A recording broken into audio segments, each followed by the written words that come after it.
ನಮಸ್ಕಾರ.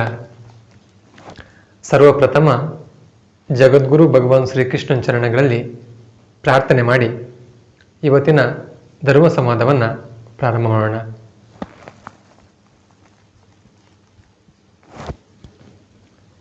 ಸನಾತನ ಸಂಸ್ಥೆ ಮತ್ತು ಹಿಂದೂ ಜನಜಾಗೃತಿ ಸಮಿತಿ ಆಯೋಜನೆ ಮಾಡಿರುವಂತಹ ಧರ್ಮ ಸಂವಾದಕ್ಕೆ ನಾನು ಗುರುಪ್ರಸಾದ್ ಗೌಡ ನಿಮ್ಮೆಲ್ಲರನ್ನ ಹಾರ್ದಿಕವಾಗಿ ಸ್ವಾಗತವನ್ನು ಮಾಡ್ತೇನೆ. ಬಂಧುಗಳೇ, ಕಳೆದ ಅನೇಕ ದಿನಗಳಿಂದ ನಾವೆಲ್ಲರೂ ಕೂಡ ಈ ಕೊರೋನಾ ಮಹಾರ ಸಂಕಟದಿಂದ ತತ್ತರಿಸಿ ಹೋಗಿದ್ದೇವೆ. ಕಳೆದ ಅನೇಕ ದಿನಗಳ ಲಾಕ್ಡೌನ್ ಪರಿಸ್ಥಿತಿಯಲ್ಲಿ ನಾವು ಮನೆಯಲ್ಲಿಯೇ ಜೀವನವನ್ನು ಕಳೀತಾ ಇದ್ದೀವಿ. ಸದ್ಯದ ವೈಜ್ಞಾನಿಕ ಯುಗದಲ್ಲಿ ಅನೇಕ ಪ್ರಯತ್ನಗಳನ್ನು ಮಾಡಿದರೂ ಕೂಡ ಈ ಕೊರೋನಾ ಮಹಾಮಾರಿಗೆ ಔಷಧಿ ಉಪಲಬ್ಧವಾಗಿಲ್ಲ. ಹಾಗಾಗಿ ಇವತ್ತು ಜನತೆ ಒತ್ತಡದಿಂದ ಜೀವನವನ್ನು ಮಾಡುವಂಥ ಪರಿಸ್ಥಿತಿ ನಿರ್ಮಾಣ ಆಗಿದೆ. ಇಷ್ಟು ಮಾತ್ರ ಅಲ್ಲ, ಈ ಒತ್ತಡದಿಂದ ಹೊರಬರಲಿಕ್ಕೆ ಪ್ರಯತ್ನವನ್ನು ಕೂಡ ಮಾಡ್ತಿದ್ದಾರೆ. ಈ ಒತ್ತಡವನ್ನು ದೂರ ಮಾಡುವುದಕ್ಕಾಗಿ ಕೇವಲ ಒಂದೇ ಉಪಾಯ, ಅದು ಆಧ್ಯಾತ್ಮಿಕ ಸಾಧನೆ. ಇವತ್ತು ಅನೇಕ ದೇಶಗಳು ಆಧ್ಯಾತ್ಮಿಕ ಸಾಧನೆಯನ್ನು ಇವತ್ತು ಪ್ರಾರಂಭ ಮಾಡಿದೆ. ಅನೇಕ ದೇಶಗಳ ಅನೇಕ ವೈದ್ಯರು ಯೋಗ, ಧ್ಯಾನ ಮತ್ತು ಓಂಕಾರ ಸಾಧನೆಯನ್ನು ಕೂಡ ಮಾಡಲಿಕ್ಕೆ ಪ್ರಾರಂಭವನ್ನು ಮಾಡಿದ್ದಾರೆ. ವಿಶ್ವದ ದೃಷ್ಟಿ ಇವತ್ತು ಭಾರತದ ಮೇಲಿದೆ. ಬಂಧುಗಳೇ, ನಾವು ಕಳೆದ ಅನೇಕ ಸಂವಾದದಲ್ಲಿ ಆಧ್ಯಾತ್ಮಿಕ ಸಾಧನೆ ಬಗ್ಗೆ, ಗುರುಗಳ ಬಗ್ಗೆ, ವಿಶೇಷವಾಗಿ ವಾಸ್ತುದೇವತೆ ಸಂಬಂಧಪಟ್ಟ ಹಾಗೆ, ಪಿತೃದೋಷ, ಈ ರೀತಿಯ ಅನೇಕ ವಿಷಯಗಳ ಸಂವಾದವನ್ನು ನಾವು ಮಾಡಿದ್ದೇವೆ. ನಾವು ನಮ್ಮ ಮನೆಯಲ್ಲಿ ಇವತ್ತೇನು ಒತ್ತಡದ ಜೀವನವನ್ನು ಮಾಡ್ತಾ ಇದ್ದೀವಿ, ಈ ಒತ್ತಡ ಜೀವನದಿಂದ ಹೊರಬರಲಿಕ್ಕೆ ನಾವೆಲ್ಲರೂ ಕೂಡ ಆಧ್ಯಾತ್ಮಿಕ ಸಾಧನೆಯನ್ನು ಮಾಡುವಂಥ ಅನಿವಾರ್ಯತೆ ಇದೆ. ಹಾಗಾಗಿ ನಮ್ಮ ಜೀವನದಲ್ಲಿ ಆಧ್ಯಾತ್ಮಿಕ ಸಾಧನೆಯ ಮಹತ್ವ, ಇದನ್ನು ತಿಳ್ಕೊಳ್ಳುವಂಥದ್ದು ಅವಶ್ಯಕತೆ ಇದೆ. ನಮ್ಮ ಈ ಧರ್ಮ ಸಂವಾದದಲ್ಲಿ ನೀವೆಲ್ಲರೂ ಅನೇಕ ಮಾಹಿತಿಗಳನ್ನು ಪಡ್ಕೊಂಡಿದ್ದೀರಿ. ಬಹುತೇಕ ನೀವೆಲ್ಲರೂ ಕೂಡ ಆಧ್ಯಾತ್ಮಿಕ ಸಾಧನೆಯನ್ನು ಕೂಡ ಈಗ ಮಾಡಲಿಕ್ಕೆ ಪ್ರಾರಂಭ ಮಾಡಿರಬಹುದು. ಇವತ್ತಿನ ಸಂವಾದದಲ್ಲಿಯೂ ಕೂಡ ನಾವು ಮತ್ತೊಂದು ವಿಷಯದ ಬಗ್ಗೆ ಸಂವಾದವನ್ನು ಮಾಡ್ತಾ ಇದ್ದೀವಿ. ಅಂದರೆ ಈ ಅಪಮೃತ್ಯು ಮತ್ತು ಬಾಲಮೃತ್ಯು ಇದು ಯಾಕೆ ಬರ್ತದೆ, ಅದೇ ರೀತಿಯಲ್ಲಿ ವ್ರತ ಮತ್ತು ಶ್ರಾದ್ದ ಇದರ ಮಹತ್ವ ಏನು, ಈ ವಿಷಯದ ಬಗ್ಗೆ ನಾವು ಸಂವಾದವನ್ನು ಮಾಡಲಿಕ್ಕಿದ್ದೀವಿ. ಸಂವಾದವನ್ನು ಕೇಳಿದ ನಂತರ ನಿಮ್ಮ ಮನಸ್ಸಲ್ಲಿ ಏನಾದರೂ ಪ್ರಶ್ನೆಗಳು ಬಂದಲ್ಲಿ ತಾವು ಅವಶ್ಯವಾಗಿ ಕಮೆಂಟ್ ಬಾಕ್ಸ್ನಲ್ಲಿ ಬರೆಯಿರಿ. ಪ್ರಶ್ನೆಯನ್ನು ಬರೀಬೇಕಾದ್ರೆ ತಮ್ಮ ಹೆಸರು, ತಮ್ಮ ವಿಳಾಸ ಮತ್ತು ತಮ್ಮ ಮೊಬೈಲ್ ನಂಬರನ್ನು ಅವಶ್ಯವಾಗಿ ಬರೆಯಿರಿ. ಬನ್ನಿ, ಇವತ್ತಿನ ಧರ್ಮ ಸಂವಾದವನ್ನು ನಾವು ಪ್ರಾರಂಭವನ್ನು ಮಾಡೋಣ. ಇವತ್ತಿನ ಧರ್ಮ ಸಂವಾದಕ್ಕೆ ಪ್ರಮುಖ ಅತಿಥಿಗಳಾಗಿ ಸನಾತನ ಸಂಸ್ಥೆಯ ಸಂತರಾದ ಪೂಜನೀಯ ರಮಾನಂದಗೌಡ ಇವರ ವಂದನೀಯ ಉಪಸ್ಥಿತಿ ಇದೆ. ಇವರಿಗೆ ಇವತ್ತಿನ ಧರ್ಮ ಸಂವಾದಕ್ಕೆ ನಾನು ಆತ್ಮೀಯವಾದ ಸ್ವಾಗತವನ್ನು ಮಾಡ್ತೇನೆ. ನಮಸ್ಕಾರ.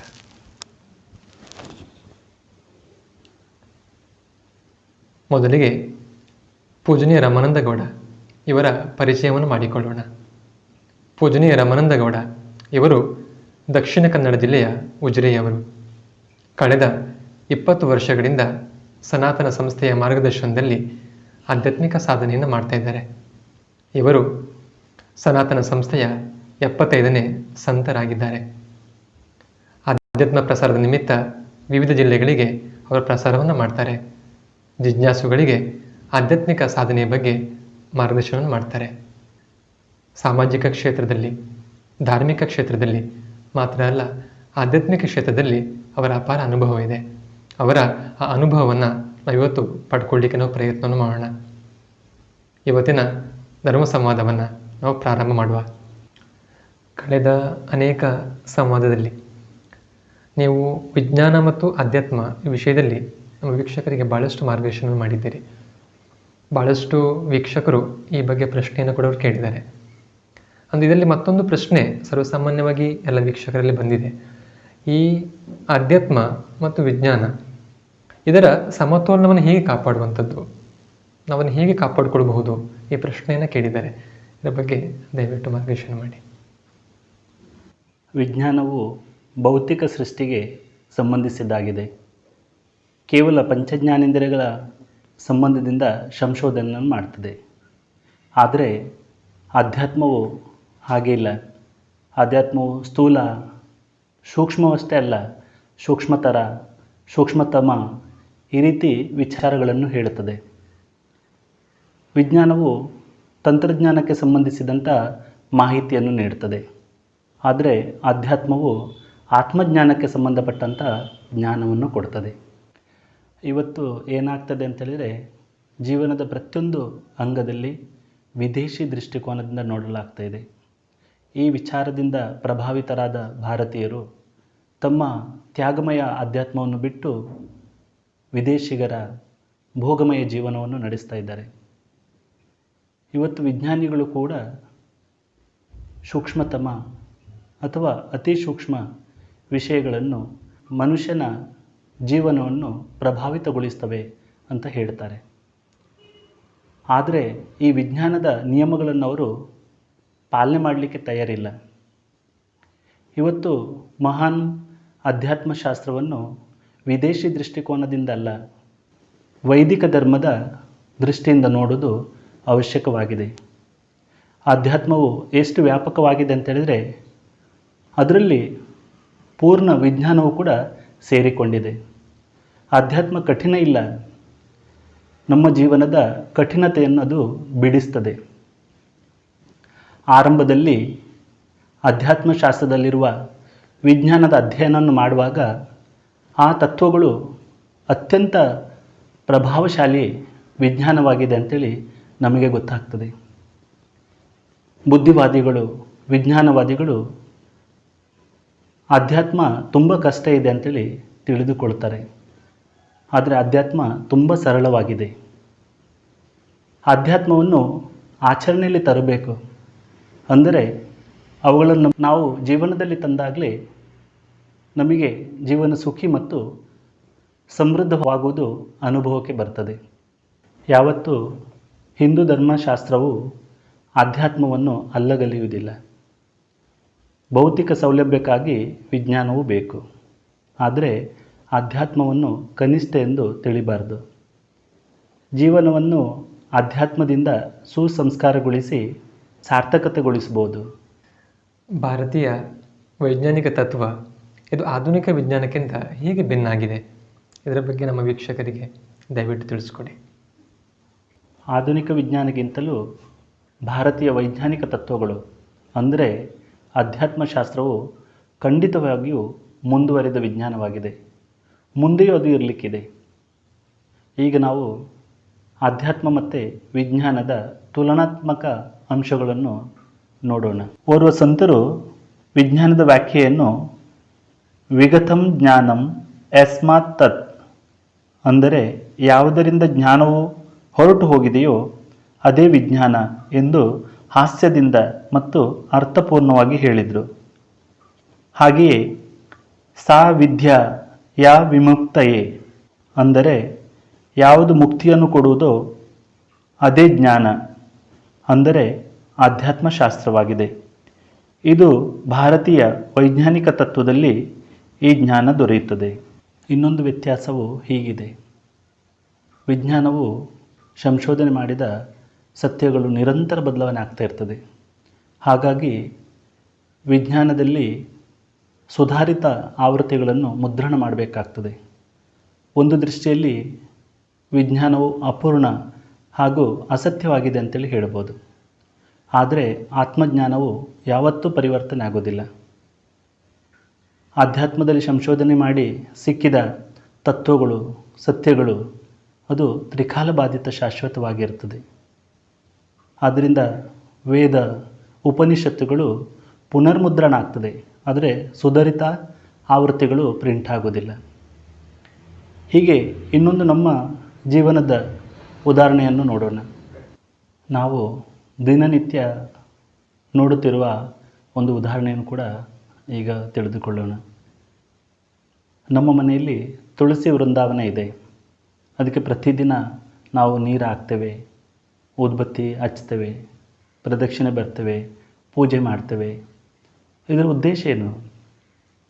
ಇದರಲ್ಲಿ ಅತಿ ಹೆಚ್ಚು ವಿಷ್ಣು ತತ್ವ ಇದೆ, ಅದು ನಮಗೆ ಸಿಗ್ತಾ ಇರ್ತದೆ. ಇದು ನಮ್ಮ ಧರ್ಮಶಾಸ್ತ್ರದಲ್ಲಿ ಹೇಳಲಾಗಿದೆ. ಆದರೆ ಇವತ್ತು ಪ್ರಗತಿ ಹೊಂದಿದ ವಿಜ್ಞಾನ ಏನು ಹೇಳ್ತದೆ? ಆ ತುಳಸಿ ಗಿಡದಿಂದ 24 ಗಂಟೆಯೂ ಆಕ್ಸಿಜನ್ ಸಿಗ್ತದೆ, ಅದು ಪ್ರಕೃತಿಗೆ ಉಪಯೋಗ ಆಗ್ತದೆ ಅಂತೇಳಿ ವಿಜ್ಞಾನ ಹೇಳ್ತದೆ. ಕೇವಲ 100 ವರ್ಷಗಳಲ್ಲಿ ಪೃಥ್ವಿಯನ್ನು ನಾಶದ ಮಾರ್ಗದಲ್ಲಿ ಕೊಂಡೊಯ್ಯುವ ಆಧುನಿಕ ವಿಜ್ಞಾನದ ಬದಲು ಯಾವುದೇ ಆಧುನಿಕ ಪ್ರಯೋಗಶಾಲೆಗಳಿಲ್ಲದೆ ಪ್ರಗತಿಶೀಲ ಮತ್ತು ಯಾವುದೇ ಸಮಾಜದ ವಿಘಾತಕ ಸಂಶೋಧನೆ ಮಾಡದೆ ಅಭೂತಪೂರ್ವ ಸಂಶೋಧನೆ ಮಾಡಿದ ಗೌರವಶಾಲಿ ಇತಿಹಾಸ ನೋಡಿದರೆ ಇಂದಿನ ವಿಜ್ಞಾನಿಗಳಿಗೂ ಆಶ್ಚರ್ಯವಾಗ್ತದೆ. ವಿದೇಶಿ ವಿಜ್ಞಾನಿಗಳು ಸಂಶೋಧನೆ ಮಾಡಿದ್ದನ್ನು ನಮ್ಮ ಋಷಿಮುನಿಗಳು ಸಾವಿರಾರು ವರ್ಷದ ಹಿಂದೆಯೇ ಮಾಡಿದ್ದಾರೆ. ಆದರೆ ನಿಜವಾದ ವೈಜ್ಞಾನಿಕ ಸಂಶೋಧಕರು ಅವರೇ ಆಗಿದ್ದಾರೆ. ಉದಾಹರಣೆ ನೋಡೋದಾದರೆ, ಗುರುತ್ವಾಕರ್ಷಣೆಯ ರಹಸ್ಯವನ್ನು ಪತ್ತೆ ಹಚ್ಚಿದ ಆಚಾರ್ಯ ಭಾಸ್ಕರರು ತಮ್ಮ ಸಿದ್ಧಾಂತ ಶಿರೋಮಣಿ ಈ ಗ್ರಂಥದಲ್ಲಿ ಈ ರೀತಿ ಹೇಳಿದ್ದಾರೆ. ಪೃಥ್ವಿಯು ತನ್ನ ಆಕಾಶದ ಪದಾರ್ಥಗಳನ್ನು ಸ್ವಶಕ್ತಿಯಿಂದ ತನ್ನೆಡೆಗೆ ಎಳೆದುಕೊಳ್ಳುತ್ತದೆ. ಅಂದರೆ ಮೇಲೆ ಎಸೆದಂಥ ಎಲ್ಲ ವಸ್ತುಗಳು ಭೂಮಿಯ ಮೇಲೆಯೇ ಬರ್ತದೆ ಎಂಬ ಸಂಶೋಧನೆಯನ್ನು ನ್ಯೂಟನ್ಗಿಂತ 500 ವರ್ಷಗಳ ಹಿಂದೆಯೇ ಆಚಾರ್ಯ ಭಾಸ್ಕರರು ಮಾಡಿದರು. ಅಣುವಿಜ್ಞಾನಿ ಜಾನ್ ಡಾಲ್ಟನ್ ಇವರಿಗಿಂತ 2500 ವರ್ಷಗಳ ಮೊದಲೇ ಆಚಾರ್ಯ ಕಣಾದರು ಎಲ್ಲ ವಸ್ತುಗಳು ಪರಮಾಣುಗಳಿಂದ ನಿರ್ಮಾಣವಾಗಿವೆ ಎಂದು ಹೇಳಿದ್ದರು. ಖ್ಯಾತ ಇತಿಹಾಸ ತಜ್ಞರಾದ TN ಕೊಲೆಬ್ರೂಕ್ ಇವರು ಅಣುಶಾಸ್ತ್ರದಲ್ಲಿ ಆಚಾರ್ಯ ಕಣಾದರು ಹಾಗೂ ಇತರ ಭಾರತೀಯ ವಿಜ್ಞಾನಿಗಳು ಯುರೋಪಿನ ವಿಜ್ಞಾನಿಗಳ ತುಲನೆಯಲ್ಲಿ ವಿಶ್ವವಿಖ್ಯಾತರಾಗಿದ್ದರು ಎಂದಿದ್ದಾರೆ. ಈಗ ನಾವು 2 ಉದಾಹರಣೆಯನ್ನು ನೋಡಿದೆವು. ಇಂಥ ಎಷ್ಟೋ ಉದಾಹರಣೆಗಳು ಗೂಗಲ್ನಲ್ಲಿ ಹುಡುಕಿದರೆ ನಮಗೆ ಸಿಗ್ತದೆ. ಇದರಿಂದ ಭಾರತೀಯ ವೈಜ್ಞಾನಿಕ ತತ್ವಗಳು ಎಷ್ಟು ಶ್ರೇಷ್ಠ ಇದೆ ಅದು ತಿಳಿದು ಬರ್ತದೆ. ಸರ್ವಸಾಮಾನ್ಯವಾಗಿ ಅಮಾವಾಸ್ಯೆಯ ದಿನ ಅನೇಕ ಮಂದಿ ಆ ಪೂರ್ವಜರಿಗೋಸ್ಕರ ಮನೆಯ ಮೇಲ್ಛಾವಣಿಯ ಮೇಲೆ ಊಟವನ್ನು ಇಡ್ತಾರೆ. ಅದು ಯಾಕೆ ಇಡ್ತಾರೆ? ಏನು ಕಾರಣ ಇದೆ? ದಯವಿಟ್ಟು ತಿಳಿಸ್ಕೊಡಿ. ಶ್ರಾದ್ದವನ್ನು ಶ್ರದ್ಧೆಯಿಂದ ಮಾಡಬೇಕಾಗಿದೆ. ಇವತ್ತು ಕೆಲವರಿಗೆ ಶ್ರಾದ್ದದ ಬಗ್ಗೆ ವಿಶ್ವಾಸ ಇಲ್ಲ. ಇದಕ್ಕೂ ಕಾರಣ ಇದೆ. ನಮಗೆ 3-4 ಪೀಳಿಗೆಯಿಂದ ಧರ್ಮ ಶಿಕ್ಷಣ ಸಿಗಲಿಲ್ಲ. ಅದರಿಂದಾಗಿ ಶ್ರಾದ್ದದ ಬಗ್ಗೆ ವಿಶ್ವಾಸ ಕಡಿಮೆ ಇದೆ. ಇವತ್ತು ಸನಾತನ ಹಿಂದೂ ಧರ್ಮದ ಬಗ್ಗೆ ಶಿಕ್ಷಣ ಸಿಗ್ತಾ ಇದ್ದರೆ ಅದರಿಂದ ನಮಗೇನು ಲಾಭ ಆಗ್ತದೆ, ಅಥವಾ ನಮ್ಮ ಪೂರ್ವಜರು ತೀರ್ಕೊಂಡು ಹೋಗಿರ್ತಾರೆ ಅವರಿಗೇನು ಲಾಭ ಆಗ್ತದೆ, ಈ ಎಲ್ಲ ಜ್ಞಾನವು ನಮಗೆ ಸಿಗ್ತಾ ಇತ್ತು. ಮತ್ತು ನಾವು ಇದನ್ನು ವಿಶ್ವಾಸ ಇಟ್ಟು ಮಾಡ್ತಾ ಇದ್ದೆವು. ಇವತ್ತು ಹಿಂದೂ ಧರ್ಮವು ಈ ಶ್ರಾದ್ದಕ್ಕೆ ಪವಿತ್ರ ಕರ್ಮ ಅಂತೇಳಿ ಹೇಳಿದೆ. ನಮ್ಮ ಜೀವನದಲ್ಲಿ ಈ ಶ್ರಾದ್ದ ಕರ್ಮಕ್ಕೆ ಅಸಾಧಾರಣ ಮಹತ್ವ ಇದೆ. ನಮ್ಮ ಶಾಸ್ತ್ರದಲ್ಲಿ ಒಟ್ಟು 16 ರೀತಿಯ ಶ್ರಾದ್ದಗಳನ್ನು ಹೇಳಲಾಗಿದೆ. ಇದರಲ್ಲಿ ಏಕೋದ್ದಿಷ್ಟ, ಸಪಂಡೀಕರಣ, ಪಾರ್ವತ, ಮಹಾಲಯ ಮತ್ತು ನಾಂದಿ ಈ ರೀತಿ 5 ಶ್ರಾದ್ದಗಳು ಪ್ರಚಲಿತ ಇದೆ. ಕಾಮ್ಯ ಶ್ರಾದ್ದ ಇದು ವಿಶೇಷ ಕಾಮನೆಗಳನ್ನು ಇಟ್ಕೊಂಡು ತನ್ನ ಇಚ್ಛೆ ಪೂರ್ತಿಗಾಗಿ ಮಾಡುವಂಥ ಶ್ರಾದ್ದವಾಗಿದೆ. ಫಲಪ್ರಾಪ್ತಿಯ ಉದ್ದೇಶದಿಂದ ವಿಶೇಷ ದಿನ ಅಥವಾ ತಿಥಿ ಅಥವಾ ನಕ್ಷತ್ರದಂದು ಶ್ರಾದ್ದವನ್ನು ಮಾಡೋದರಿಂದ ಫಲಪ್ರಾಪ್ತಿ ಆಗ್ತದೆ. ಈ ಶ್ರಾದ್ದವನ್ನು ಅಮಾವಾಸ್ಯೆಯ ದಿನದಂದು ಮಾಡಿದರೆ ಅಥವಾ ಆ ತಿಥಿಗೆ ಅನುಸಾರವಾಗಿ ಮಾಡಿದರೆ ಅಲ್ಲಿಯೂ ಕೂಡ ಹೆಚ್ಚು ಫಲ ಸಿಗ್ತದೆ ಅಂತೇಳಿ ಹೇಳಲಾಗಿದೆ. ಈ ದಿನ ಕೇವಲ ಮನೆಯ ಮೇಲ್ಛಾವಣಿಯಲ್ಲಿ ಅನ್ನ ಇಡೋದ್ರಿಂದ ಅದರ ಲಾಭ ಆಗೋದಿಲ್ಲ. ಅದಕ್ಕೆ ಶ್ರಾದ್ದವನ್ನು ಶಾಸ್ತ್ರದಲ್ಲಿ ಹೇಳಿದಂತೆ ವಿಧಿಗಳನ್ನು ಮಾಡಬೇಕಾಗಿದೆ. ಅದರಿಂದ ಆ ಶ್ರಾದ್ದದಿಂದ ನಮಗೆ ಲಾಭ ಆಗ್ತದೆ. ಒಂದು ವೇಳೆ ಬಾಲ್ಯಾವಸ್ಥೆಯಲ್ಲಿ ಮೃತ್ಯುವಾದರೆ ಅಥವಾ ಅಪಮೃತ್ಯುವಾದರೆ ಅವರಿಗೆ ಸದ್ಗತಿ ಹೇಗೆ ಸಿಗ್ತದೆ? ಅಂದರೆ ಏನಾದರೂ ನಾವು ವಿಶಿಷ್ಟವಾಗಿ ಪ್ರಯತ್ನವನ್ನು ಮಾಡಬೇಕಾಗ್ತದಾ? ಯಾವ ರೀತಿ ಪ್ರಯತ್ನ ಮಾಡಬೇಕು? ದಯವಿಟ್ಟು ಮಾರ್ಗದರ್ಶನ ಮಾಡಿ. ವ್ಯಕ್ತಿಯ ಮೃತ್ಯು ನಂತರ ಅವನ ಆತ್ಮಕ್ಕೆ ಸದ್ಗತಿ ಸಿಗಬೇಕೆಂದು ಶ್ರಾದ್ದವನ್ನು ಮಾಡ್ತಾರೆ. ಇದು ಹಿಂದೂ ಧರ್ಮದ ವೈಶಿಷ್ಟ್ಯ ಆಗಿದೆ. ಪ್ರತಿ ವರ್ಷ ಪಿತೃಪಕ್ಷದಲ್ಲಿ ಮಹಾಲಯ ಶ್ರಾದ್ದವನ್ನು ಮಾಡಲಾಗ್ತದೆ. ಪಿತೃಪಕ್ಷದಲ್ಲಿ ವಿವಿಧ ತಿಥಿಗಳಂದು ವಿಶಿಷ್ಟ ವ್ಯಕ್ತಿಗಳಿಗೆ ಅವಶ್ಯಕವಾದಂಥ ಶ್ರಾದ್ದವನ್ನು ಹೇಳಲಾಗಿದೆ. ಇದೊಂದು ಉದಾಹರಣೆಯನ್ನು ನೋಡೋಣ. ಚತುರ್ಥಿ ಅಥವಾ ಪಂಚಮಿ ತಿಥಿಗೆ ಭರಣಿ ನಕ್ಷತ್ರದ ಸಮಯದಲ್ಲಿ ಮೃತ ವ್ಯಕ್ತಿಗೆ ಶ್ರಾದ್ದ ಮಾಡೋದು. ಈ ದಿನ ಶ್ರಾದ್ದ ಮಾಡಿದರೆ ಗಯಕ್ಕೆ ಹೋಗಿ ಮಾಡಿದ ಶ್ರಾದ್ದದಷ್ಟು ಫಲ ಸಿಗ್ತದೆ. ಶಾಸ್ತ್ರಾನುಸಾರವಾಗಿ ಶ್ರಾದ್ದವನ್ನು ಮಾಡಿ 1 ವರ್ಷದ ನಂತರ ಭರಣಿ ಶ್ರಾದ್ದವನ್ನು ಮಾಡಬೇಕು. ತ್ರಯೋದಶಿ ತಿಥಿಯಂದು ತ್ರಯೋದಶಿ ಶ್ರಾದ್ದ. ಚಿಕ್ಕ ಮಕ್ಕಳಿಗೆ ಕಾಕಬಲಿ ವಿಧಿ ಕೊಡುವುದು. ಚತುರ್ದಶಿ ತಿಥಿಗೆ ಘಾತ ಚತುರ್ದಶಿ ಶ್ರಾದ್ದ. ದುರ್ಘಟನೆಯಲ್ಲಿ ಅಥವಾ ಶಸ್ತ್ರದಿಂದ ಹತ್ಯೆಯಾದವರಿಗೆ ಮಾಡೋದು. ನವಮಿ ತಿಥಿಗೆ ಆ ವಿಧವ ನವಮಿ ಶ್ರಾದ್ದ. ಮೃತ ಸೌಭಾಗ್ಯವತಿ ಸ್ತ್ರೀಯರಿಗೆ ಮಾಡುವ ಶ್ರಾದ್ದ. ಈ ದಿನ ಶ್ರಾದ್ದದ ಸ್ಥಳದಲ್ಲಿ ಸೌಭಾಗ್ಯವತಿಯರಿಗೆ ಭೋಜನ ಬಡಿಸುವುದು. ಇದಕ್ಕನುಸಾರವಾಗಿ ಪಿತೃಪಕ್ಷದಲ್ಲಿ ತ್ರಯೋದಶಿ ತಿಥಿಯಂದು ಸಣ್ಣ ಮಕ್ಕಳಿಗೆ ಶ್ರಾದ್ದವನ್ನು ಮಾಡಬಹುದು.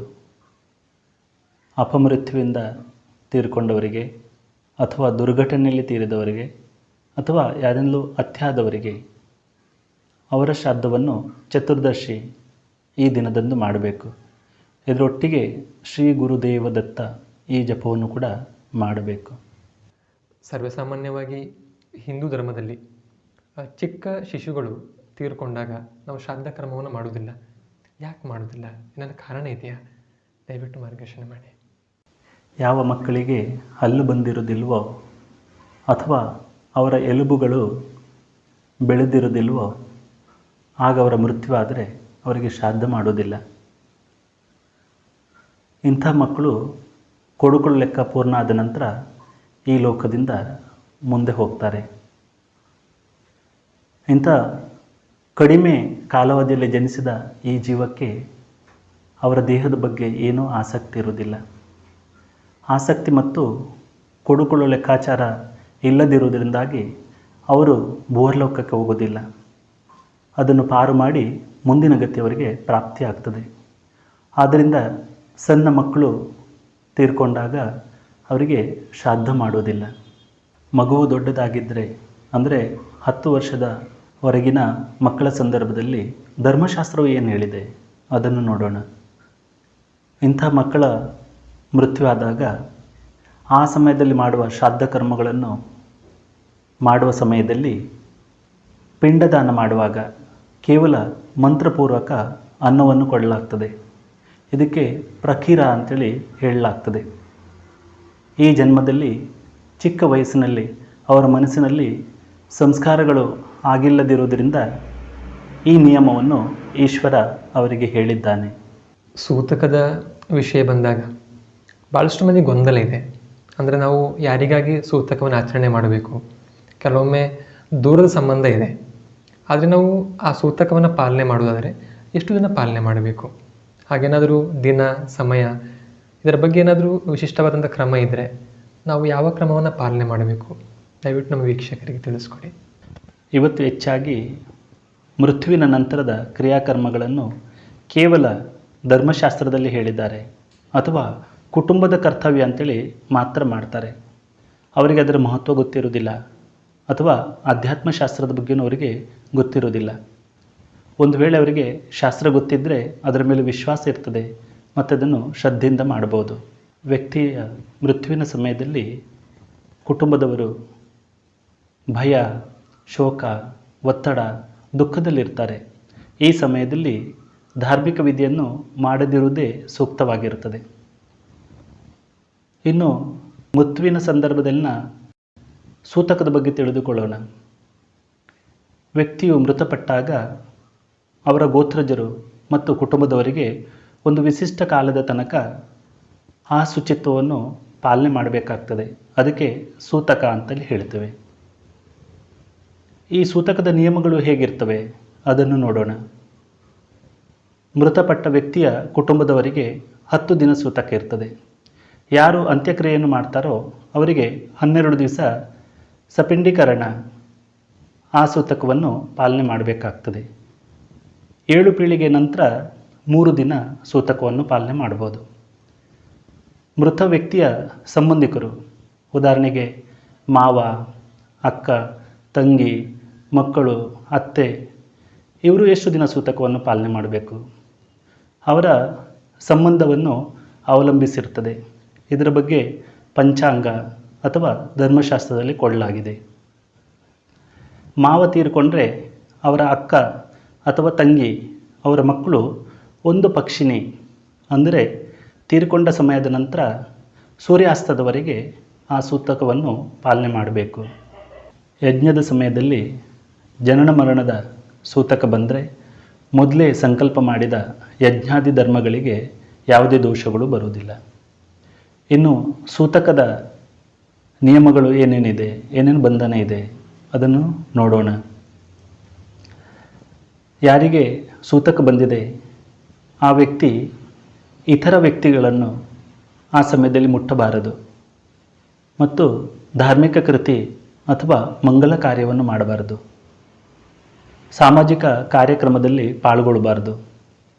ಯಾವಾಗ ಸೂತಕ ಮುಗೀತದೆ ಆಗ ಸ್ನಾನ ಮಾಡಿ ಪಂಚಗವ್ಯ ಅಂದರೆ ಆಕಳಿನ ಹಾಲು, ಮೊಸರು, ತುಪ್ಪ, ಗೋಮೂತ್ರ ಮತ್ತು ಸೆಗಣಿ ಇದನ್ನು ಮಿಶ್ರಣ ಮಾಡಿ ತೆಕ್ಕೊಳ್ಬೇಕು, ಅಂದರೆ ಶುದ್ಧರಾಗಬೇಕು. ನಾವು ಸೂತಕದ ಬಗ್ಗೆ ಸವಿಸ್ತಾರವಾದ ಮಾಹಿತಿಯನ್ನು ತಿಳ್ಕೊಂಡೆವು. ಇವತ್ತಿನ ಜೀವನ ಪದ್ಧತಿಯನ್ನು ನಾವು ನೋಡಿದರೆ ಇಂದು ಕುಟುಂಬಗಳು ಅವಿಭಕ್ತ ಆಗಿವೆ. ಹೊಸ ಪೀಳಿಗೆಗಳು ಪರಸ್ಪರ ಪರಿಚಯ ಕೂಡ ಅವರಿಗಿರುವುದಿಲ್ಲ. ಹೀಗಿರುವಾಗ ಸೂತಕವನ್ನು ಯಾಕೆ ಪಾಲನೆ ಮಾಡಬೇಕು? ಈ ಪ್ರಶ್ನೆ ಕೂಡ ಬರ್ತದೆ. ನಿಮಗೆ ಒಂದು ಹೇಳೋದಾದರೆ, ಈ ಶ್ರಾದ್ದಾದಿ ಕರ್ಮಗಳನ್ನು ಶ್ರದ್ಧೆಯಿಂದ ಮಾಡಬೇಕು. ಶ್ರದ್ಧೆಯಿಂದ ಮಾಡಿದರೆ ಮಾತ್ರ ಅದರಿಂದ ಯೋಗ್ಯ ಲಾಭ ಆಗ್ತದೆ. ಭಯ, ಅಸಹಾಯಕತೆ, ಚಿಂತೆ ಈ ರೀತಿ ಭಾವನೆಗಳನ್ನು ಇಟ್ಕೊಂಡು ಮಾಡಿದರೆ ಭಕ್ತಿಭಾವ ಬರುವುದಿಲ್ಲ. ಹೀಗಿರುವಾಗ ಕರ್ಮಕಾಂಡದಲ್ಲಿ ಹೆಚ್ಚು ಲಾಭ ಆಗೋದಿಲ್ಲ.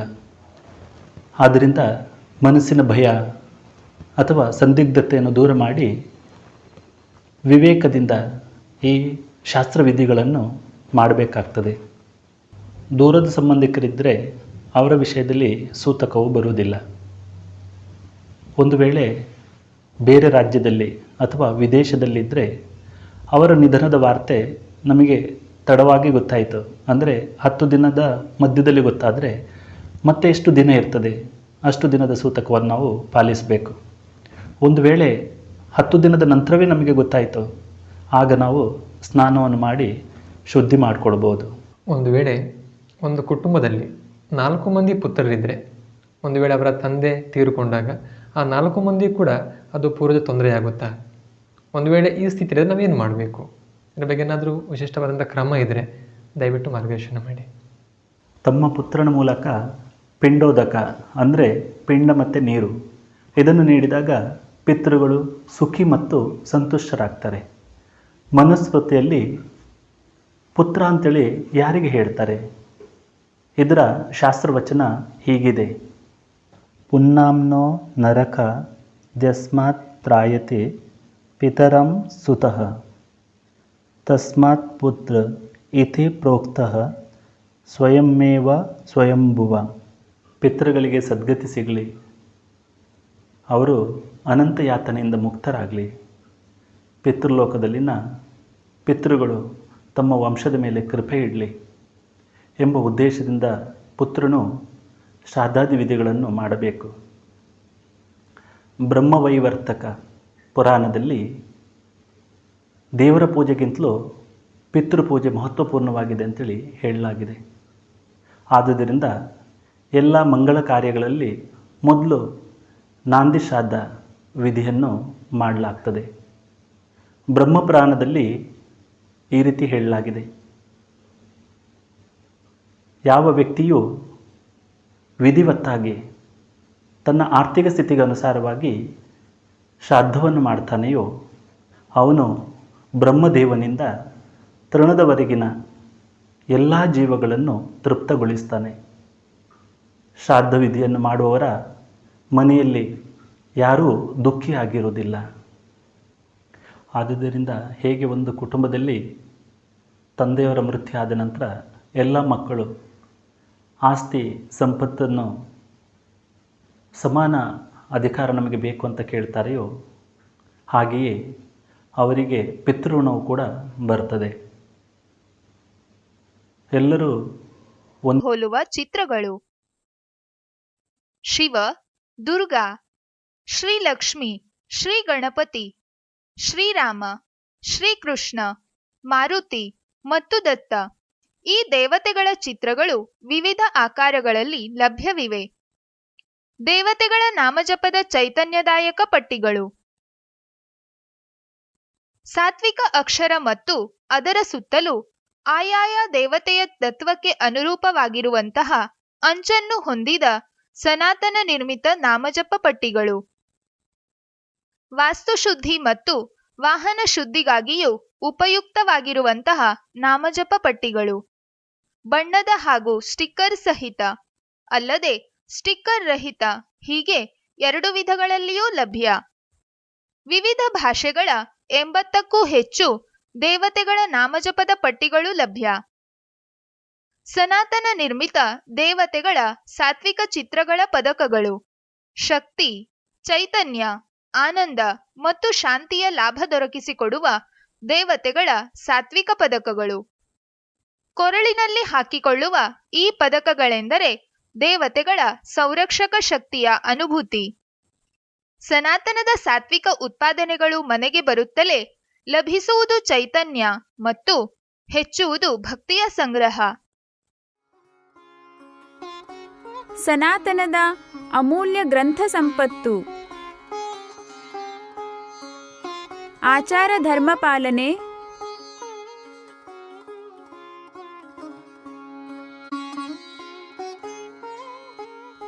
ಧಾರ್ಮಿಕ ಕೃತಿ,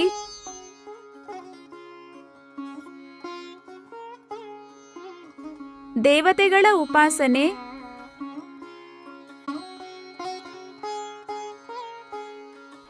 ಅಧ್ಯಾತ್ಮ,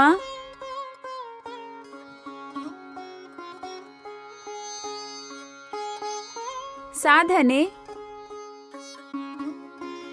ಮಕ್ಕಳ ಪೋಷಣೆ,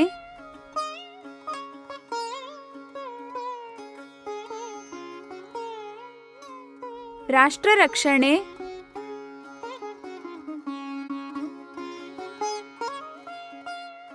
ಮುಂತಾದ ವಿಷಯಗಳ ಬಗ್ಗೆ ಜ್ಞಾನ ಜ್ಯೋತಿ ಬೆಳಗಿಸುವ ಸನಾತನದ ಗ್ರಂಥಗಳು.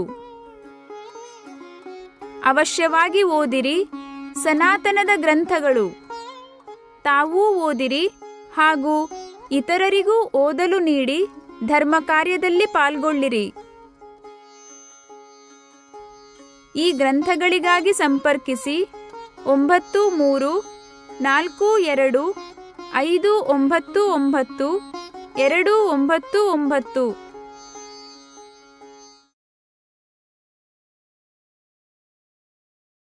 ಹಿಂದೂ ಧರ್ಮದಲ್ಲಿ ನಾವು ವ್ರತಗಳ ಬಗ್ಗೆ ನಾವು ಕೇಳ್ತೇವೆ. ಅಂದರೆ ಈ ವ್ರತಗಳ ಮಹತ್ವ ಏನು? ಭಾಳಷ್ಟು ಮಂದಿಗೆ ವ್ರತಗಳ ಮಹತ್ವ ಗೊತ್ತಿಲ್ಲ. ಒಂದು ವೇಳೆ ಮಹತ್ವವನ್ನು ತಿಳ್ಕೊಂಡ್ಬಿಟ್ರೆ ಅವರು ಮತ್ತಷ್ಟು ಆ ವ್ರತಾಚರಣೆಯನ್ನು ಅವ್ರು ಮಾಡಲಿಕ್ಕೆ ಸಾಧ್ಯ ಆಗ್ಬೋದು. ಹಾಗಾಗಿ ಇದರ ಬಗ್ಗೆ ದಯವಿಟ್ಟು ಮಾರ್ಗದರ್ಶನ ಮಾಡಿ. ವೃತ ಈ ಶಬ್ದವು ವೃ ಎಂಬ ಧಾತುವಿನಿಂದ ಬಂದಿದೆ. ಇದರ ಅರ್ಥ ವಿಭಿನ್ನ. ವಾರಣ ಅಂದರೆ ಸ್ವೀಕರಿಸುವುದು, ಸಂಕಲ್ಪ, ಇಚ್ಛೆ, ಆಜ್ಞಾಪಾಲನೆ, ಉಪಾಸನೆ ಅಥವಾ ಪ್ರತಿಜ್ಞೆ, ಇಷ್ಟು ಇದರ ಅರ್ಥ ಇದೆ. ದೇವತೆಗಳ ಕೃಪೆಯನ್ನು ಸಂಪಾದನೆ ಮಾಡಲು ಕೆಲವೊಂದು ವಿಶಿಷ್ಟ ನಿಯಮಗಳನ್ನು ದೇವರೇ ಹಾಕಿದ್ದಾರೆ ಎಂಬ ಶ್ರದ್ಧಾಳುಗಳಲ್ಲಿ ಇರ್ತದೆ. ಯಾವಾಗ ದೇವತೆಗಳಿಂದ ಸಂಕಲ್ಪಿತ ಈ ವಿಶೇಷ ಕೃತ್ಯಗಳನ್ನು ಮಾಡೋದು ಅನಿವಾರ್ಯವಾಗಿದೆ ಎಂಬ ಶ್ರದ್ಧೆ ಜಾಗೃತವಾಗ್ತದೆಯೋ ಆಗ ಅವರಿಗೆ ಧಾರ್ಮಿಕ ಆಚಾರ ಅಥವಾ ಉಪಾಸನೆಯ ಅರ್ಥವು ತಿಳಿಯುತ್ತದೆ. ವಿಶಿಷ್ಟ ಸಮಯದವರೆಗೆ ಅಥವಾ ಜೀವನ ಪರ್ಯಂತ ಆಚರಣೆ ಮಾಡುವ ವಿಶಿಷ್ಟ ನೀತಿ ನಿಯಮಗಳನ್ನು ವೃತ ಅಂತೇಳಿ ಹೇಳ್ತಾರೆ. ಸಂಕ್ಷಿಪ್ತವಾಗಿ ಹೇಳುವುದಾದರೆ ಮನುಷ್ಯ ಜನ್ಮದ ಮುಖ್ಯ ಉದ್ದೇಶ ಪ್ರತಿದಿನ ಸಾಧನೆಯನ್ನು ಮಾಡಿ ಆನಂದ ಪ್ರಾಪ್ತಿ ಅಥವಾ ಮೋಕ್ಷ ಪ್ರಾಪ್ತಿಗಾಗಿ ಪ್ರಯತ್ನಿಸುವುದು. ಆದರೆ ಇವತ್ತು ಮನುಷ್ಯ ಆ ಧ್ಯೇಯವನ್ನೇ ಮರೆತಿದ್ದಾನೆ. ಮನುಷ್ಯನಿಗೆ ತನ್ನ ಜೀವನದ ಉದಾತ್ತ ಧ್ಯೇಯವು ಸ್ಮರಣೆ ಆಗಲಿ ಅಂತೇಳಿ ನಮ್ಮ ಋಷಿಮುನಿಗಳು ಆಧ್ಯಾತ್ಮೀಕರಣದ ವಿವಿಧ ಮಾರ್ಗಗಳನ್ನು ಹೇಳಿದ್ದಾರೆ. ಅದರಲ್ಲಿ ವೃತ ಕೂಡ ಒಂದಿದೆ. ವೃತ ಅಂದರೆ ಒಂದು ಮಹತ್ವಪೂರ್ಣ ಧಾರ್ಮಿಕ ಕೃತಿಯಾಗಿದೆ. ಆಷಾಢ ಶುಕ್ಲ ಏಕಾದಶಿಯಿಂದ ಚಾತುರ್ಮಾಸ ಆರಂಭವಾಗ್ತದೆ. ರಕ್ಷಾಬಂಧನ, ಗಣೇಶೋತ್ಸವ, ನವರಾತ್ರೋತ್ಸವ ಮತ್ತು ದೀಪಾವಳಿ ಈ ಹಬ್ಬಗಳು ಬರ್ತದೆ. ಇದೇ ಸಂದರ್ಭದಲ್ಲಿ ಏಕಾದಶಿ ವೃತ ಇರ್ತದೆ, ಮಹಾಲಕ್ಷ್ಮಿ ವೃತ, ನವರಾತ್ರಿ ವೃತಗಳಂಥ ಅನೇಕ ವೃತಗಳನ್ನು ಈ ಚಾತುರ್ಮಾಸದ ಸಂದರ್ಭದಲ್ಲಿ ಆಚರಿಸಲಾಗ್ತದೆ. ತಾವು ವ್ರತಗಳ ಬಗ್ಗೆ ತಿಳಿಸ್ಕೊಡ್ತಾ ಇದ್ರಿ. ಈ ವ್ರತಗಳ ಸಂಬಂಧಪಟ್ಟ ನೀವು ಹೇಳೋದಾದರೆ ಏನಾದರೂ ಪರಿಕಲ್ಪನೆ ಇದೆಯಾ? ವ್ರತ ಅಂದರೆ ಏನು? ಅಥವಾ ಇದಕ್ಕೇನಾದರೂ ಐತಿಹಾಸಿಕ ಹಿನ್ನೆಲೆ ಇದೆಯಾ? ಇತಿಹಾಸ ಏನಾದರೂ ಇತಿಹಾಸ ಇದ್ದರೆ ದಯವಿಟ್ಟು ಮಾರ್ಗದರ್ಶನ ಮಾಡಿ. ಈಶ್ವರನು ಮನುಷ್ಯನನ್ನು ಸೃಷ್ಟಿ ಮಾಡುವ ಮೊದಲೇ ಮನುಷ್ಯನ ಜೀವನ ಹೇಗಿರಬೇಕು ಎಂಬಂತೆ ನಿಯಮವನ್ನು ಅಂದರೆ ಆಚಾರ ಸಂಹಿತೆಯನ್ನು ರೂಪಿಸಿದ. ಆದರೆ ಕಾಲ ಕಳೆದಂತೆ ಮನುಷ್ಯನು ಧರ್ಮಾಚರಣೆಯಿಂದ ದೂರವಾಗ್ತಾ ಬಂದ. ಆಗ ವೃತಗಳ ಪರಿಕಲ್ಪನೆ ಬಂತು. ಪ್ರಾಚೀನ ಕಾಲದಿಂದಲೂ ವೃತಗಳನ್ನು ಒಂದು ದಿವ್ಯ ಸಾಧನೆ ಅಂತೇಳಿ ಎಲ್ಲರೂ ಆಚರಣೆಯನ್ನು ಮಾಡ್ತಿದ್ದರು. ಅನೇಕ ವೃತಗಳಿವೆ, ಅದರಲ್ಲಿ ಅನೇಕ ವಿಧಗಳು ಕೂಡ ಇದೆ. ವಿಷ್ಣು ಪುರಾಣದಲ್ಲಿ ವಿಷ್ಣುವಿಗೆ ಸಂಬಂಧಪಟ್ಟಂಥ ವ್ರತಗಳನ್ನು ಹೇಳಲಾಗಿದೆ. ಶಿವಪುರಾಣದಲ್ಲಿ ಶಿವನಿಗೆ ಸಂಬಂಧಪಟ್ಟಂಥ ವೃತಗಳನ್ನು ಹೇಳಲಾಗಿದೆ. ಮಹಾಭಾರತದ ದಾನ ಪರ್ವ ಇದರಲ್ಲಿ ಅನೇಕ ವೃತಗಳನ್ನು ಹೇಳಲಾಗಿದೆ. ನಿರ್ಣಯ ಸಿಂಧು ಈ ಗ್ರಂಥದಲ್ಲಿ ಅನೇಕ ಪ್ರಾಯಶ್ಚಿತ್ತ ವೃತಗಳನ್ನು ಹೇಳಿದ್ದಾರೆ. ಮಧ್ಯಯುಗದಲ್ಲಿ ಕೆಲವೊಂದು ವೃತಗಳ ಉಲ್ಲೇಖವಿದೆ, ಅದನ್ನೀಗ ನಾವು ನೋಡೋಣ. 11ನೆಯ ಶತಮಾನದಲ್ಲಿ ರಾಜ ಭೋಜನ, ರಾಜ ಮಾರ್ತಾಂಡ ಗ್ರಂಥದಲ್ಲಿ ಕೇವಲ 24 ವೃತಗಳ ಉಲ್ಲೇಖವಿದೆ. 12ನೇ ಶತಮಾನದಲ್ಲಿ ಕೃತ್ಯಕಲ್ಪತರು ಗ್ರಂಥದಲ್ಲಿ ಸುಮಾರು 175 ವೃತಗಳ ಉಲ್ಲೇಖವಿದೆ.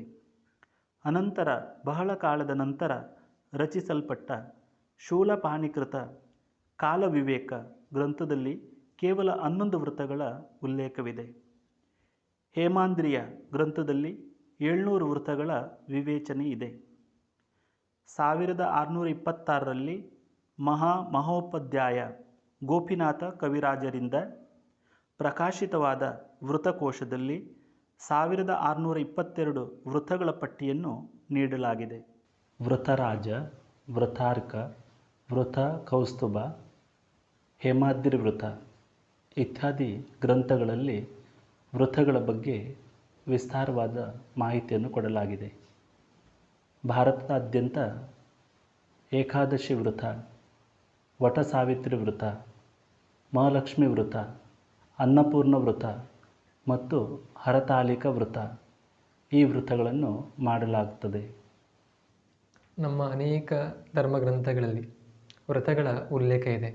ಬಹುತೇಕ ಮಂದಿ ಆ ಗ್ರಂಥಗಳನ್ನು ಅಭ್ಯಾಸ ಮಾಡಿ ಅವ್ರ ವ್ರತಗಳ ಆಚರಣೆ ಮಾಡ್ತಾರೆ. ಅದೇ ಗ್ರಂಥಗಳಲ್ಲಿ ವ್ರತಗಳ ಉಲ್ಲೇಖ ಇರೋದಕ್ಕೇನಾದರೂ ಕಾರಣ ಇದೆಯಾ ಅಥವಾ ಏನಾದರೂ ಮಹತ್ವ ಇದೆಯಾ? ದಯವಿಟ್ಟು ತಿಳಿಸ್ಕೊಡಿ. ಸರ್ವೇ ಸಾಮಾನ್ಯ ಜನರಿಗೆ ವೇದಗಳಲ್ಲಿ ಹೇಳಿದ್ದನ್ನು ಮಾಡಲಿಕ್ಕೆ ತುಂಬ ಕಷ್ಟ ಇದೆ. ಅದಕ್ಕಾಗಿ ಅದನ್ನು ಸುಲಭ ಮಾಡುವ ಉದ್ದೇಶದಿಂದ ಪುರಾಣಗಳಲ್ಲಿ ವೃತಗಳು ಮತ್ತು ವೈಕಲ್ಯಗಳನ್ನು ಹೇಳಲಾಗಿದೆ. ಇದನ್ನು ಮಾಡೋದ್ರಿಂದ ಎಲ್ಲರದ್ದು ಉದ್ಧಾರ ಆಗ್ತದೆ. ಇದರಿಂದ ವೃತಗಳ ಮಹತ್ವ ಎಷ್ಟಿದೆ ಇದು ಗಮನಕ್ಕೆ ಬರ್ತದೆ. ವೃತಗಳು ಮನುಷ್ಯನನ್ನು ಇಂದ್ರಿಯ ನಿಗ್ರಹ, ಮನಸಂಯಮ, ಮಿತಾಹಾರ, ಮಿತಭಾಷೆ ಹಾಗೆಯೇ ಸಹಿಷ್ಣುವಾಗಿಸ್ತದೆ. ಮನುಷ್ಯನಲ್ಲಿ ಸತ್ವಗುಣವನ್ನು ವೃದ್ಧಿ ಮಾಡ್ತದೆ. ಮಹಾರಾಷ್ಟ್ರದ ಸಂತರಾದ ಸಮರ್ಥ ರಾಮದಾಸ ಸ್ವಾಮಿಗಳು ಶ್ರೀ ದಾಸಬೋಧೆಯಲ್ಲಿ ಈ ರೀತಿ ಹೇಳಿದ್ದಾರೆ. ಕಾರ್ತಿಕ ಸ್ನಾನ, ಮಾಘ ಸ್ನಾನ, ವೃಥ ಉದ್ಯಾಪನ, ದಾನ, ನಿಷ್ಕಾಮ ಭಕ್ತಿಯಿಂದ ಯಾತ್ರೆಯನ್ನು ಮಾಡೋದು ಮತ್ತು ಉಪವಾಸ ಮಾಡೋದರಿಂದ ಮನುಷ್ಯನಲ್ಲಿ ಸತ್ವವನ್ನು ವೃದ್ಧಿ ಆಗ್ತದೆ ಅಂತೇಳಿ ಅವರು ಹೇಳಿದ್ದಾರೆ. ವೃತ ಭಾಗ್ಯಂ ಅಂದರೆ ವೃತಗಳು ಭಾಗ್ಯವನ್ನು ವೃದ್ಧಿ ಮಾಡ್ತದೆ. ಈ ಭಾಗ್ಯದಿಂದಾಗಿ ಎಲ್ಲ ರೀತಿಯಿಂದಲೂ ಮನುಷ್ಯನಲ್ಲಿ ಉನ್ನತಿ ಆಗಲಿಕ್ಕೆ ಪ್ರಾರಂಭ ಆಗ್ತದೆ. ಇದರಿಂದ ದುಃಖ ಮತ್ತು ಆಪತ್ತುಗಳು ನಾಶವಾಗ್ತವೆ ಹಾಗೂ ಸಂಪತ್ತು, ಕೀರ್ತಿ, ಯಶಸ್ಸು, ಆಯುರಾರೋಗ್ಯ ಇತ್ಯಾದಿ ಪ್ರಾಪ್ತಿಯಾಗ್ತದೆ. ಸತಿ ಸಾವಿತ್ರಿಯು ವೃತದಿಂದ ತನ್ನ ಭಾಗ್ಯೋದಯವನ್ನು ಮಾಡಿಸಿಕೊಂಡಳು. ಸತಿ ಸಾವಿತ್ರಿಯ ಭಾಗ್ಯದಿಂದ ಅವರ ಮಾವನಿಗೆ ದೃಷ್ಟಿ, ರಾಜ್ಯ, ಧರ್ಮಬುದ್ಧಿಯು ಪ್ರಾಪ್ತಿಯಾಯಿತು. ಅವಳ ತಂದೆಗೆ ಪುತ್ರ ಪ್ರಾಪ್ತಿಯಾಯಿತು. ಅವಳ ಪತಿಗೆ ಪುನರ್ಜೀವ ಪ್ರಾಪ್ತಿಯಾಯಿತು ಮತ್ತು ಅವಳಿಗೆ ಸ್ವತಃ ಪುತ್ರ ಪ್ರಾಪ್ತಿಯಾಯಿತು. ವೃತಂ ಪುಣ್ಯಂ ಅಂದರೆ ವೃತವು ಒಂದು ಪುಣ್ಯವಾಗಿದೆ. ಪುಣ್ಯವು ಒಂದು ಅಲೌಕಿಕ ಸಂಪತ್ತಾಗಿದೆ. ಮನುಷ್ಯನ ಜೀವನದಲ್ಲಿ ಪುಣ್ಯದ ಮಹತ್ವ ಮತ್ತು ಅದರ ಅವಶ್ಯಕತೆಯು ಅಸಾಧಾರಣವಾಗಿದೆ. ಪುಣ್ಯವು ಮನುಷ್ಯನಿಗೆ ಇಚ್ಛಿತ ಫಲ, ಯಶಸ್ಸು, ಕೀರ್ತಿ, ಸಮಾಧಾನ ಇದನ್ನು ಕೊಡುತ್ತದೆ. ಇದರಿಂದಾಗಿ ವೃತದ ಮಹತ್ವ ಎಷ್ಟಿದೆ ಅದು ಗಮನಕ್ಕೆ ಬರ್ತದೆ. ವೃತಂ ಯಜ್ಞ ಅಂದರೆ ವೃತವು ಒಂದು ಯಜ್ಞವಾಗಿದೆ. ಯಜ್ಞಾತ್ ಭವತಿ ಪರ್ಜನ್ಯ ಎಂಬ ವಚನವಿದೆ. ಹೀಗಾಗಿ ಇದರಿಂದ ಪರ್ಜನ್ಯ, ವಿಶ್ವಶಾಂತಿಯಂತಹ ಲಾಭ ಸಿಗ್ತದೆ. ಹೆಚ್ಚಾಗಿ ಯಜ್ಞವಿದ್ಯೆಯ ಫಲದಿಂದ ಸ್ವರ್ಗ ಪ್ರಾಪ್ತಿ ಆಗ್ತದೆ. ಆದರೆ ಇದು ಮೃತ್ಯುವಿನ ನಂತರ ಸಿಗ್ತದೆ. ವೃತದ ವಿಷಯದಲ್ಲಿ ಹಾಗೆ ಇಲ್ಲ. ಯಾರು ವೃತವನ್ನು ಮಾಡ್ತಾನೆಯೋ ಅವನಿಗೆ ಅದೇ ಜನ್ಮದಲ್ಲಿ ಅದರ ಫಲ ಸಿಗ್ತದೆ. ವೈದಿಕ ಯಜ್ಞವು ಕೆಲವೇ ಜನರು ಮಾಡ್ಬೋದು, ಆದರೆ ವೃತಗಳನ್ನು ಯಾರು ಬೇಕಾದರೂ ಮಾಡ್ಬೋದು. ಐತಿರೇಯ ಬ್ರಾಹ್ಮಣ ಗ್ರಂಥದಲ್ಲಿ ದೇವತೆಗಳು ವೃತಗಳನ್ನು ಅಂಗೀಕಾರ ಮಾಡದವರಿಂದ ಆಹುತಿಗಳನ್ನು ಸ್ವೀಕರಿಸುವುದಿಲ್ಲ ಅಂತೇಳಿ ಹೇಳಲಾಗಿದೆ. ಈ ದೃಷ್ಟಿಯಿಂದ ಯಜ್ಞದ ತುಲನೆಯಲ್ಲಿ ವೃತಗಳು ಶ್ರೇಷ್ಠವಾಗಿದೆ. ವೃತಂ ತಪಃ ಅಂದರೆ ವೃತವು ಒಂದು ತಪಸ್ಸಾಗಿದೆ. ವೃತದಿಂದ ತಪಸ್ಸಿನ ಸಾಮರ್ಥ್ಯವು ಹೆಚ್ಚಾಗ್ತದೆ. ತಪದಿಂದ ಅಸಾಧ್ಯವಾದ್ದು ಸಾಧ್ಯವಾಗ್ತದೆ. ವೃತದಿಂದ ತಪಸ್ಸಿನ ಫಲವೇ ದೊರೆಯುತ್ತದೆ. ಈ ದೃಷ್ಟಿಯಿಂದ ವೃತವು ಒಂದು ಶ್ರೇಷ್ಠ ತಪಸ್ಸಾಗಿದೆ ಅಂಥೇಳಿ ಜಾಬಾಲೋಪ ನಿಶಂ ದರ್ಶಂನಲ್ಲಿ ಹೇಳಲಾಗಿದೆ. ವೃತಂ ದೇವೇಶ ಪೂಜನಂ ಅಂದರೆ ವೃತವು ದೇವತೆಯ ಪೂಜೆಯೇ ಆಗಿದೆ. ವೃತವನ್ನು ಮಾಡೋದರಿಂದ ದೇವತೆಗಳು ಪ್ರಸನ್ನರಾಗ್ತಾರೆ.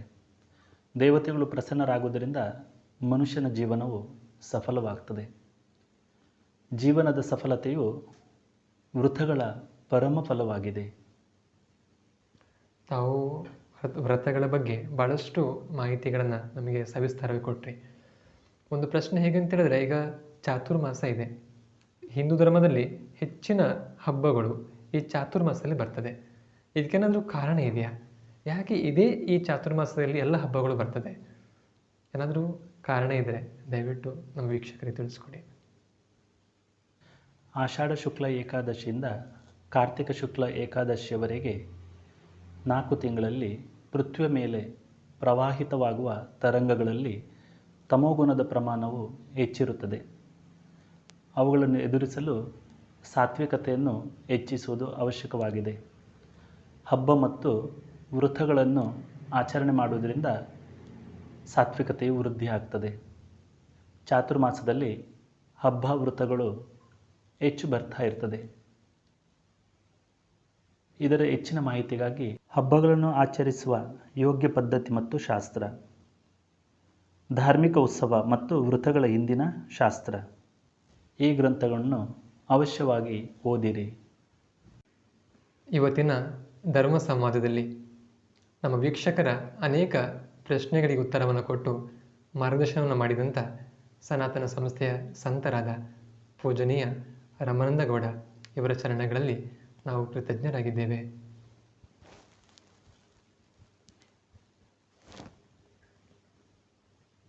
ಸಂವಾದವನ್ನು ಕೇಳಿದ ನಂತರ ನಿಮ್ಮ ಮನಸ್ಸಲ್ಲಿ ಏನಾದರೂ ಪ್ರಶ್ನೆಗಳು ಬಂದಿದ್ದಲ್ಲಿ ತಾವು ಅವಶ್ಯವಾಗಿ ಕಮೆಂಟ್ ಬಾಕ್ಸ್ನಲ್ಲಿ ಬರೆಯಿರಿ. ಪ್ರಶ್ನೆಗಳು ಬರೀಬೇಕಾದರೆ ನಿಮ್ಮ ಹೆಸರು, ಊರು ಮತ್ತು ಮೊಬೈಲ್ ನಂಬರನ್ನು ಅವಶ್ಯವಾಗಿ ಬರೆಯಿರಿ. ಇವತ್ತಿನ ಈ ಧರ್ಮ ಸಂವಾದವನ್ನು ನಾವು ಜಗದ್ಗುರು ಭಗವಾನ್ ಶ್ರೀಕೃಷ್ಣ ಹಾಗೂ ಹಿಂದೂ ಜನಜಾಗೃತಿ ಸಮಿತಿಯ ಪ್ರೇರಣಾಸ್ಥಾನ ಪರಾತ್ಪರ ಗುರು ಡಾಕ್ಟರ್ ಜಯಂತ್ ಅಠವಲೆ ಇವರ ಚರಣಗಳಲ್ಲಿ ನಾವು ಕೃತಜ್ಞತೆ ವ್ಯಕ್ತಪಡಿಸಿ ಮುಕ್ತಾಯಗೊಳಿಸೋಣ. ಎಲ್ಲರಿಗೂ ನಮಸ್ಕಾರ.